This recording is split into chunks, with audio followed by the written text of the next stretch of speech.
處杯，介紹下啲隊伍先。1號先到紅色旗水務處龍舟隊。而家係頒發第47場中龍金杯賽總決賽嘅獎項，恭請沙田民政事務專員、沙田民政事務處李海倫太平紳士為我哋頒發獎項，同時有請沙田體育會會長魏國豪一邊太平紳士、沙田體育會主席何日明主席以及2026年沙田龍舟競賽委員會主席蔡金敏主席同我哋一齊頒獎，有請。我哋有請練軍嘅得獎隊伍係天龍鮑魚，有請。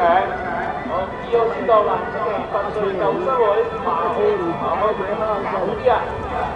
第3先到黃色旗龍舟隊，第4先到青色旗理大氣流嘅香港理工大學電機及電子工程系，第5先到橙色旗機電工程處龍舟及蛙艇隊，第6先到紫色旗香港科技大學救生龍舟隊，第7先到綠色旗電青龍。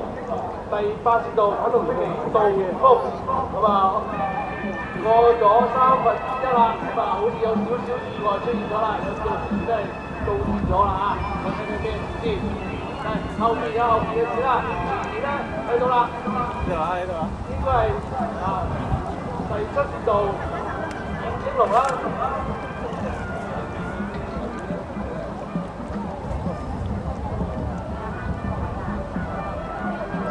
好，橙色旗嘅機電工程處龍舟及蛙艇隊，季軍嘅得獎隊伍係消防處新界北警區東西聯隊。哇！呢兩隊咧競爭得非常之激烈啦。其他藍色隊嘅拔萃救生會茅基與麻快基。請季軍得獎隊伍。黃色旗嘅龍舟隊都一路追住前面啦。咁而家仲有100米度咧，仲到終點咧。呢啲真係超快喎！紫色旗嘅香港科技大學救生龍舟隊，少2個船位啊！第2名橙色隊嘅機電工程處龍舟及蛙艇隊，恭喜晒！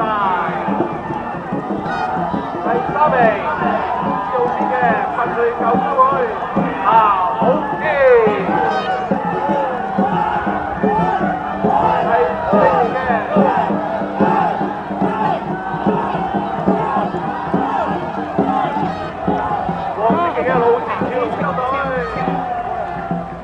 跟住嘅就係1號線水務處龍舟隊，同埋7號線綠色旗嘅電青龍。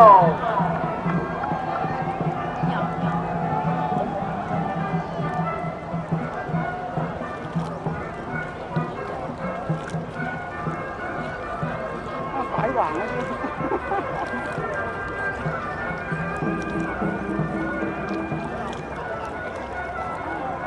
拿翻嘅終點咧，冇唔睇到幾多。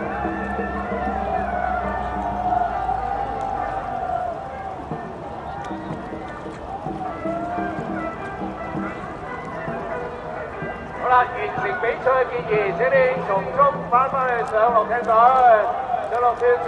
我哋下一場比賽好快開始。恭喜晒季軍嘅得獎隊伍啊！亞軍，消防處新界北總區北區龍舟隊。